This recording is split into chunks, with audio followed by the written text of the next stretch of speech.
Hello, grammarians. David here, along with my cousin Beth, who also happens to be a teacher. Say hello to the people, Beth. Hi, people. So today we are going to talk about sentence fragments, and Beth, you cover these in classes that you teach. Could you tell me, please, what is a sentence fragment? Great.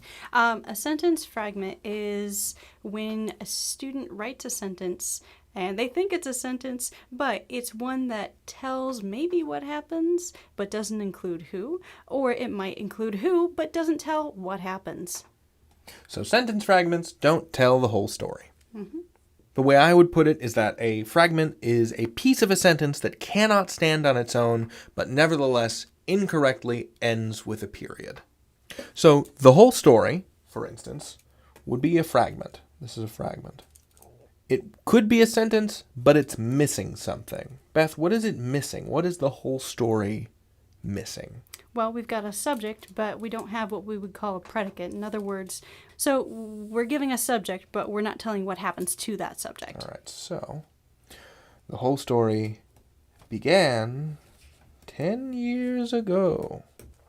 And now we've got our subject here, the whole story, and now we've given it a predicate. Similarly, if we just had this predicate and we just said it began 10 years ago, well, that's not enough to be a sentence either. That's also a fragment. Because now we've got a predicate, but no subject. Right. We're telling about something, but we don't know what. So in order to be a sentence, you need to have both a subject and a predicate.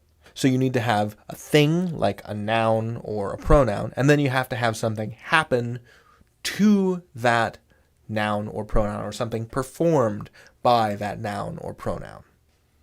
Right? So, like, the pancakes, period, is not a sentence. But the pancakes were delicious is. So you've got a part that names, that's your subject, and then you've got the part that finishes the thought. That's your predicate. Let's look at another example. All right, what about because of the snowstorm? Is that a sentence, Beth? Nope. Why not? Well, you don't tell what happened because of that snowstorm.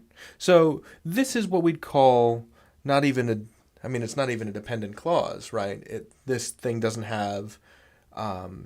really have a subject or a verb. It's really just a prepositional phrase. So because of the snowstorm, something could happen, but we don't know what that is. So because of the snowstorm, we stayed home from school. So we've got this sentence here, this independent clause, right? We stayed home from school, and that's a subject and a predicate. And if it were just stayed home from school, period, that wouldn't be a sentence. And if it were just we, period, that also wouldn't be a sentence. And if it were just because of the snowstorm, period, that wouldn't be a sentence. It doesn't have enough support to stand on its own.